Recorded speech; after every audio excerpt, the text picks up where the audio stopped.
Morning everyone. Hello dear friends and students, जैसा कि आपको पता है कि हम क्लास 12th का टर्म 1 का सिलेबस जो है वो डिस्कस कर रहे हैं और यहाँ पर हमने अपना फर्स्ट चैप्टर जो है अपनी प्रीवियस क्लास में उसे समाप्त कर दिया, उसे ख़त्म कर दिया है और आज से हम शुरू करेंगे आपकी सेकंड बुक का सेकंड चैप्टर, जो कि आपके एग्ज़ाम पॉइंट ऑफ व्यू से बिल्कुल नया है, क्योंकि इसके अंदर जो कंटेंट डाले गए हैं वो आपको आपकी प्रेजेंट बुक में नहीं मिलेंगे।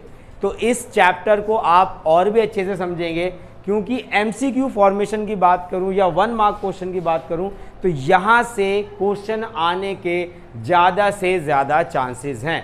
तो चलिए without wasting any more time शुरू करते हैं हम अपने आज की क्लास मेरे यानी लेक्चरर उदय कुमार के साथ।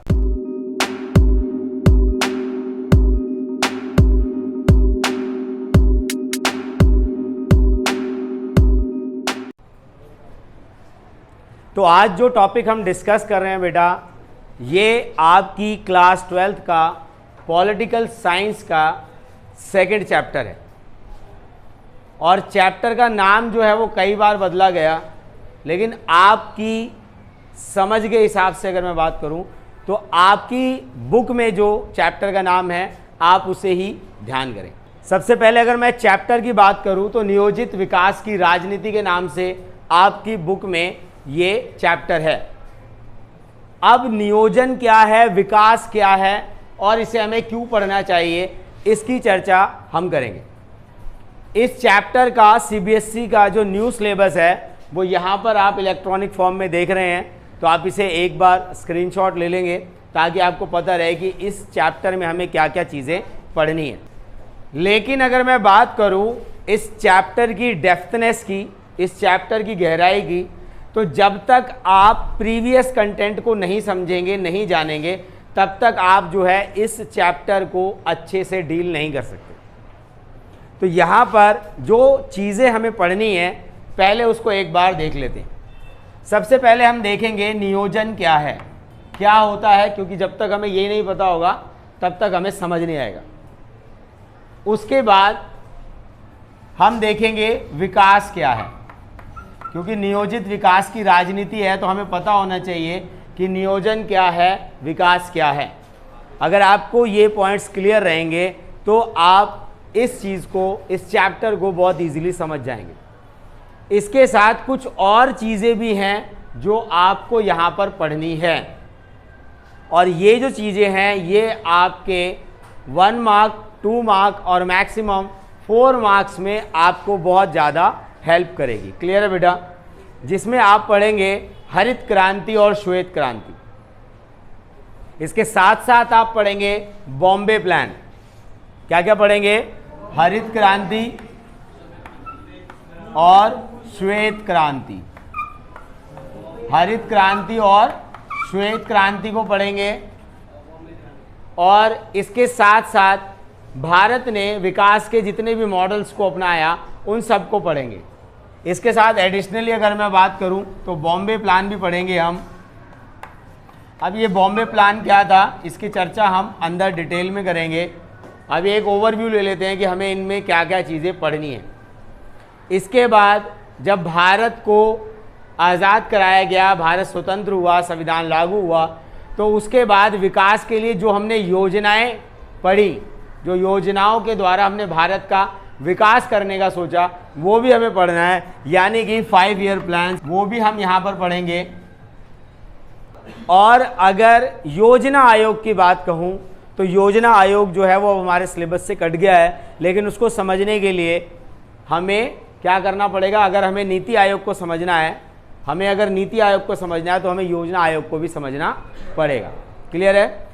इसके बाद जो 2 नए टॉपिक आपके सिलेबस में आया है, विकास के नाम की अगर मैं बात करूं तो 2 नए टॉपिक हैं। तो योजना आयोग को हम ओवरऑल पढ़ेंगे। योजना आयोग को क्या पढ़ेंगे? हम ओवरऑल पढ़ेंगे, ज़्यादा डिटेल में नहीं जाएंगे, थोड़ी सी डिटेल करेंगे। और योजना आयोग ही बदल कर क्या हो गया है अब? नीति आयोग। तो हमारे टॉपिक की बात करूं, हमारे सिलेबस की बात करूं तो उसमें ये टॉपिक है, लेकिन यहाँ तक पहुँचने के लिए हमें इसका सहारा लेना पड़ेगा। उसके बाद दूसरा जो नया टॉपिक है वो है राष्ट्रीय विकास परिषद। तो ये जो 2 टॉपिक हैं ये आपके सिलेबस में मेनली है, लेकिन इनके साथ साथ कोऑर्डिनेशन में ये सारे टॉपिक्स भी जो हैं वो हमें डिस्कस करने हैं। आई होप अब आप समझ गए होंगे कि हमें क्या चीज़ें पढ़नी है और क्या चीज़ें नहीं पढ़नी है। चलिए, बातें नहीं, बहुत अच्छे, ताली बजाएंगे पहले अपने लिए एक बार, शाबाश, बस, बहुत अच्छे। तो क्लास की जो शुरुआत है सबसे पहले चैप्टर के अंदर जो पहला पॉइंट है नियोजन, उससे करते हैं। देखिए, नियोजन का मतलब अगर आपको पता है तो चैप्टर को बहुत इजीली और बड़े आसान तरीके से हम आगे बढ़ सकते हैं। नियोजन को इंग्लिश में क्या कहा जाता है? प्लानिंग। कोई भी काम अगर हम प्लान करके करते हैं तो वो काम बड़ा अच्छा होता है। फॉर एग्जाम्पल, स्कूल से बंक मारना है तो पहले प्लानिंग करते हो ना, भाई बंगला साहब जाएंगे, ये वाली मेट्रो लेंगे, यार मेट्रो के पैसे नहीं है, बस से चलेंगे। हाँ, पहला प्लान जैसे बच्चे ने बताया कि स्कूल से कैसे करेंगे। तो अगर आपकी प्लानिंग अच्छी है, सटीक है, तो आपका एग्जीक्यूशन भी अच्छा होगा। ठीक उसी प्रकार अगर मैं देश की बात करूं, किसी देश को चलाने के लिए भी हमें प्लानिंग की या नियोजन की आवश्यकता होती है। इस जीवन में हम जो भी कोई काम करते हैं उसके लिए हमें प्लानिंग की आवश्यकता होती है। अब ये प्लानिंग है क्या? किसी भी काम को, साथ साथ लिखते चलेंगे, किसी भी काम को योजनाबद्ध तरीके से करना ही क्या कहलाता है? नियोजन।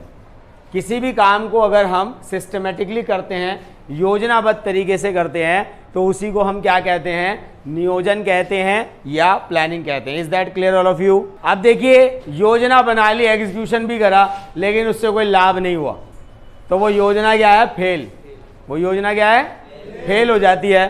तो हम क्या कह सकते हैं कि योजनाबद्ध तरीके से करना और साथ ही साथ जो उपलब्ध संसाधन है, संसाधन कौन से? उपलब्ध, ये नहीं कि कोई से भी उठा लिए, जो भी आपके पास अवेलेबल रिसोर्सेज हैं, उपलब्ध संसाधन है, उसके साथ ही विकास करना। विकास करना क्या कहलाता है? नियोजन। क्लियर है बेटा? कोई डाउट है इसमें? अब देखिए, हमने योजनाबद्ध तरीके से कोई काम शुरू किया, उपलब्ध संसाधनों की भी बात करी, लेकिन उसके बावजूद क्या हुआ? कि वो सफल नहीं हो पाया या उसका लाभ जो है वो सभी को नहीं मिल पाया। अगर हम कोई प्लानिंग बना रहे हैं तो उसका लाभ क्या मिलना चाहिए? सभी को मिलना चाहिए। तो आगे हम क्या कह सकते हैं कि जो लाभ है वो सभी को प्राप्त हो। अगर इस तरीके का कोई भी काम कर रहे हैं जो योजनाबद्ध तरीके से है, आपके अवेलेबल रिसोर्सेज के द्वारा है, और जो है विकास हो रहा है, और लास्ट में कि उसका जो लाभ है, उसका जो फायदा है वो समाज के प्रत्येक वर्ग को मिल रहा है, तो इसे ही हम क्या कहते हैं? नियोजन। क्लियर है बेटा? अब देखिए, सेकंड टर्म क्या है आपकी जो इस चैप्टर की होता है? नियोजित विकास की राजनीति। तो देखिए, यहां पर हमें दूसरा वर्ड जो है वो क्या पढ़ना है? विकास। विकास known as development. There is huge difference between development and growth. विकास और वृद्धि में बहुत अंतर होता है। ज़्यादातर लोग जो है विकास और वृद्धि को एक ही मानते हैं। क्लियर है बेटा? डेवलपमेंट क्या है? एक लॉन्ग प्रोसेस है जो कभी रुकता नहीं है, और ग्रोथ जो है वो एक बार स्टेबल हो जाती है, उसके बाद नहीं होती। बात समझ आई? फिजिकल एजुकेशन के टीचर आपको ज़्यादा डिटेल में पढ़ाएंगे, क्योंकि यहाँ पर हमारे पास उतना टाइम नहीं है। एक छोटे से एग्जांपल से समझाने की बात करता हूँ कि जब आप छोटे थे तो आपकी उंगलियाँ भी छोटी थी। आपकी उंगलियाँ भी छोटी थी, शरीर के सभी पार्ट छोटे थे, और जैसे जैसे आप बड़े हुए आपके शरीर के पार्ट, आपकी उंगलियाँ बड़ी हो गई। लेकिन एक आयु के बाद, जैसे 18 से 21 साल की आयु होती है, 18 से 21 साल के बाद आपकी वृद्धि खत्म हो जाएगी, आप उससे ज़्यादा नहीं बढ़ सकते। लेकिन विकास जो है वो एक नेचुरल प्रोसेस है और वो हमेशा चलता रहता है। निरंतर चलने वाली जो प्रक्रिया है उसे ही हम विकास कहते हैं।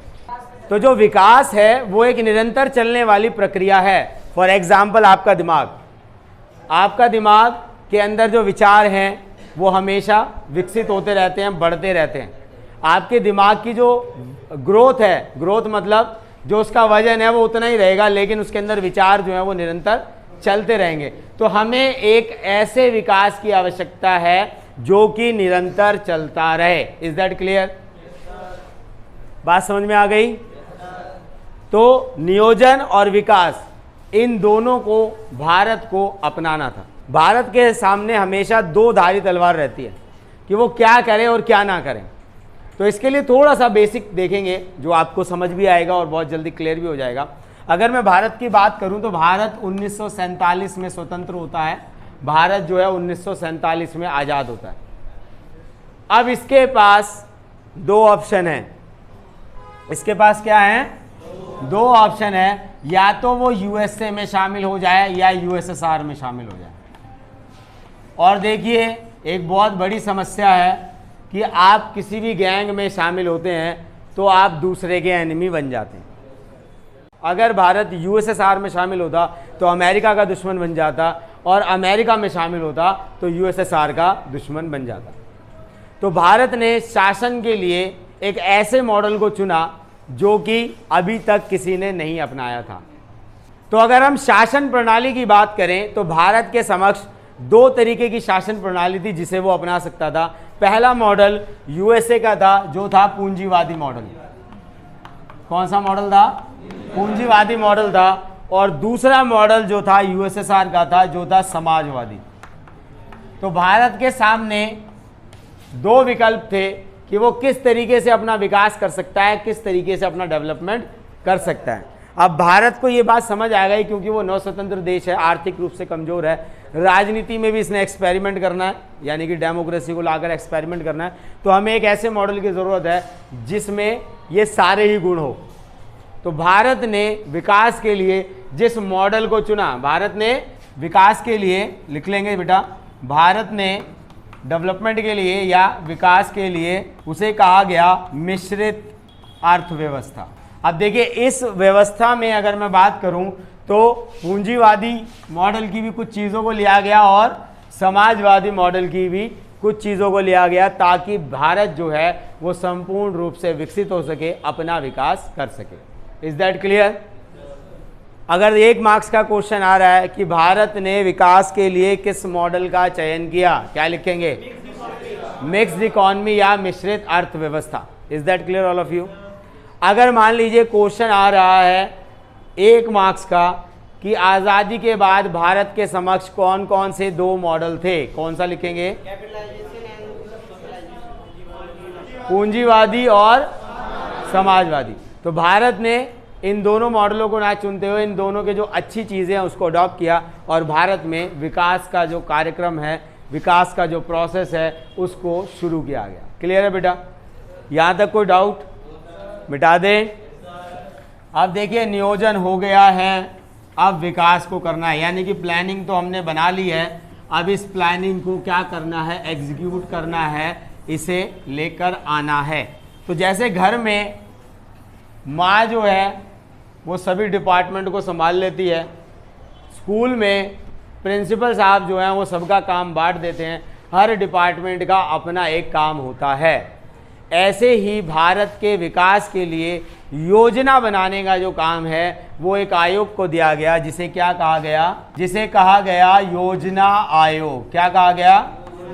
योजना आयोग। अब देखिए नाम से ही क्लियर हो रहा है कि योजना आयोग क्या करेगा? योजना बनाएगा। प्लानिंग कमीशन क्या करेगा? प्लान बनाएगा। किसके लिए प्लान बनाएगा? ताकि भारत का विकास संभव हो सके। क्लियर है बेटा? लिखेंगे इसे। अब देखिए योजना आयोग का गठन कब किया गया, सबसे पहले ये जानना है।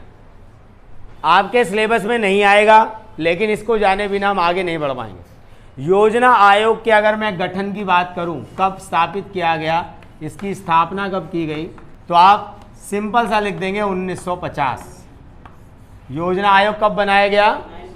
1950 में योजना आयोग या प्लानिंग कमीशन बनाया गया। मार्च 1950 में योजना आयोग की स्थापना की जाती है। अब देखिए योजना आयोग की स्थापना करी जाएगी तो इसका कोई ना कोई मुखिया भी होगा। अगर हम कोई काम कर रहे हैं, कोई हमने डिपार्टमेंट बनाया, जैसे स्कूल में मान लो सोशल एंड कल्चरल इवेंट के लिए एक लोगों को बनाया, तो उसका एक मुखिया भी तो होगा जिसकी जिम्मेदारी होगी। तो यहाँ पर इसके अध्यक्ष कौन थे? इसके अध्यक्ष कौन थे? प्रधानमंत्री। हो गया बेटा यहाँ तक? कोई डाउट? अब देखिए आयोग का गठन हो गया, इसका एक मुखिया हो गया। अब हमें क्या जानना है, इसका उद्देश्य क्या था। क्या था उद्देश्य क्या था? तो उद्देश्य देखिए जो हमने पहले चर्चा करी थी नियोजन के समय, वही सारी है। पहला क्या है, उपलब्ध संसाधनों के साथ देश के विकास के लिए योजनाओं का निर्माण करना। किसका निर्माण करना? योजनाओं का निर्माण करना। अब देखिए योजनाओं का निर्माण हो गया, उसके बाद दूसरा उद्देश्य क्या, क्योंकि 2 पॉइंट से ज़्यादा में इसका आंसर आपको नहीं देना। 2 मार्क्स का क्वेश्चन आएगा, 2 पॉइंट आपको यहाँ पे लिखने हैं। अब इसके लिए उसने क्या किया, अब योजनाओं का निर्माण हो रहा है, योजना बनाई जा रही है। अब योजना जो बन रही है उससे जो लाभ हो वो समाज के सभी वर्गों को लिख लेंगे। लाभ समाज के सभी वर्गों को। देखिए उद्देश्य है, उसका गोल है कि इन नीतियों से, इन योजनाओं से जो लाभ हो वो किसी निश्चित वर्ग को ना हो, कि सिर्फ टाटा बिरला को ना हो, रिलायंस को ना हो, धीरूभाई अंबानी को ना हो। समाज का प्रत्येक वर्ग, चाहे वो कितना भी छोटा है या फिर कितना भी बड़ा है, उन सभी को लाभ का फल जो है वो मिलना चाहिए। अब हमें समझ आ गया अध्यक्ष, गठन, उद्देश्य, लेकिन ये योजनाएं चलेंगी कैसे, ये भी तो पता होना चाहिए ना। योजना तो बन रही है लेकिन योजना चलेगी कैसे? तो योजनाओं के लिए हमने जिस मॉडल को अपनाया उसे कहा गया पंचवर्षीय योजना। पंचवर्षीय योजना। देखिए जैसा कि नाम से ही क्लियर है, नाम से देखो क्लियर है ना बिल्कुल। पंचवर्षीय यानी कि जो भी योजनाएं बनाई जाएंगी वो 5 वर्षों के लिए बनाई जाएगी। प्री डिसाइडेड गोल होंगे, यानी कि जो गोल्स होंगे वो हम पहले डिसाइड कर लेंगे कि हमें इन अगले 5 सालों में क्या क्या काम करना है और किन किन चीज़ों को अवॉइड करना है। अगर हम उन गोल्स को प्राप्त कर लेते हैं तो फिर हम नेक्स्ट 5 ईयर में अगले गोल्स को देखेंगे। अगर वो गोल प्राप्त नहीं कर पाती तो वो कैरी फॉरवर्ड हो जाएगा, नहीं तो वो गोल जो है वो अगली पंचवर्षीय योजना में चला जाएगा। क्लियर है बेटा? यहाँ तक कोई डाउट है किसी को? बताइए। चलिए अब यहाँ पर हम ज़्यादा योजनाओं को नहीं पढ़ेंगे क्योंकि ये इकोनॉमिक्स का टॉपिक है, ये आप अपने इकोनॉमिक्स में डिटेल में पढ़ेंगे इसे। यहाँ पर हम केवल उन्हीं योजनाओं की बात करेंगे जो हमारे एग्ज़ाम के पॉइंट ऑफ व्यू से इम्पॉर्टेंट है, ठीक है? और उसमें भी वही चीज़ पढ़ेंगे जो कि आपके पेपर में आना है। चलिए पहला लिखेंगे, पहली पंचवर्षीय योजना।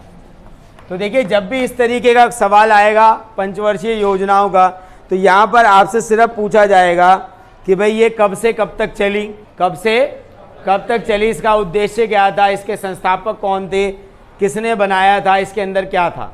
सिर्फ ये 4 चीज़ों पे सवाल आएगा। क्लियर है? तो प्रथम पंचवर्षीय योजना का अगर टाइम ड्यूरेशन देखेंगे 1951 से 5 साल जोड़ देंगे क्या हो जाएगा, 56। 1951 से 56 तक पहली पंचवर्षीय योजना जो है वो चली। क्लियर है बेटा? 1 नंबर का सवाल आ रहा है कि प्रथम पंचवर्षीय योजना कब से कब तक चली? 1951 से, शाबाश, 1956 तक। दूसरा सवाल जो यहाँ से बहुत महत्वपूर्ण है कि भाई इसका मुख्य उद्देश्य या आप कह सकते हैं लक्ष्य क्या था। तो क्योंकि भारत अभी नव स्वतंत्र हुआ था, नेहरू की सोच की बात करें, गांधी से बहुत ज़्यादा प्रभावित थे, ग्रामीण विकास की तरफ यहाँ पर सबसे पहला लक्ष्य निर्धारित किया गया कि हमें सबसे पहले किसको विकसित करना है, ग्रामीण इलाकों को। तो यहाँ पर जो सबसे पहला कार्य किया गया कि ग्रामीण क्षेत्रों को हम कैसे विकसित कर सकते हैं, तो ये पूरा का पूरा जो रोल मॉडल था ये कृषि पर आधारित था। यहाँ पर पूरा ध्यान किस पर दिया गया, कृषि पर दिया गया। क्लियर है बेटा? कोई डाउट यहाँ तक? अब कृषि पर दिया गया और यहाँ पर जो इसका मूल मंत्र था ये लिख लेंगे, कई बार क्वेश्चन आता है मूल मंत्र। इसका मूल मंत्र क्या था, धीमी गति से विकास। क्या था कि हमें, क्योंकि अभी हम नए आज़ाद हुए हैं, हमें पता नहीं है कहाँ गड्ढा है कहाँ खाई है, तो हम जो अपना विकास करेंगे वो कैसे करेंगे, धीमी गति से करेंगे, जल्दबाजी नहीं करेंगे। क्लियर है बेटा? लेकिन अगर मैं इसके उपलब्धि की बात करूं तो जितना इससे सोचा गया था, जो यहाँ पर एक्सपेक्टेशंस थी, उसे ये फुलफिल नहीं कर पाया। अब देखिए मूल की बात करें तो जब उसके मूल का ही उद्देश्य जो है वो फुलफिल नहीं हुआ, वो पूरा नहीं हुआ, तो अगली पंचवर्षीय योजना में हमने क्या सोचा कि अब हम कृषि की जगह क्या करेंगे, औद्योगिकरण पर ज़्यादा जोर देंगे। तो जो दूसरी पंचवर्षीय योजना है उस पर किस पर ध्यान दिया गया, किस पर जोर दिया गया, औद्योगिकरण पर ध्यान दिया गया। चलिए फटाफट लिख लेंगे बेटा, लास्ट पॉइंट है आज के लेक्चर का, लिखेंगे दूसरी पंचवर्षीय योजना। लिख लिया बेटा। अगर देखिए इसके टाइम ड्यूरेशन की बात करेंगे तो 56 में ख़त्म हो गया, तो अगला क्या चलेगा, 56 से 1956 से 61, 1956 से 1961। देखिए 61 में बहुत सारी गतिविधियां हुई थी जो आपको याद रखनी है, जैसे क्यूबिक मिसाइल क्राइसिस था, क्यूबा मिसाइल संकट जो था वो भी 1961-62 की घटना थी। क्लियर। तो बहुत सारी चीज़ें हैं जो आपको यहाँ पर ध्यान रखनी है। अब यहाँ पर क्या किया गया, पीसी महालनोबिस, ये मॉडल किसके द्वारा बनाया गया था, पीसी महालनोबिस के द्वारा ये जो मॉडल है ये बनाया गया था। क्लियर है बेटा। अब यहाँ पर इसके उद्देश्य की बात करें या लक्ष्य की बात करें, ये क्या था, हैवी इंडस्ट्री यानी कि भारी उद्योगों की स्थापना। कि भाई अब कृषि पर तो हमने 5 साल लगा के देख लिए, जो आउटपुट चाहिए था वो प्राप्त नहीं हुआ, तो नेक्स्ट पंचवर्षीय योजना में हम हैवी इंडस्ट्री यानी कि भारी उद्योगों पर अपना जो ध्यान है वो केंद्रित करेंगे। क्लियर है बेटा। अब देखिए इसका मूल मंत्र क्या था, धीमी गति से विकास, तो इसका क्या होगा, तेज गति से विकास। इसका मूल मंत्र क्या था, तेज गति से विकास, तेज गति से विकास। तो भारत में जितने भी डैम वगैरह सब बनाए गए, हैवी इंडस्ट्रीज लगाई गई, तो वो क्या था, भारत को तेजी से विकास करने में उसने मदद करी, और ये पहली पंचवर्षीय योजना की तुलना में ज़्यादा सफल रहा। क्लियर है बेटा। तो आज की क्लास में बस इतना ही, मिलते हैं आपसे नेक्स्ट क्लास में जहाँ पर हम इस लेक्चर को कंटिन्यू रखेंगे। तब तक के लिए जय भीम जय भारत।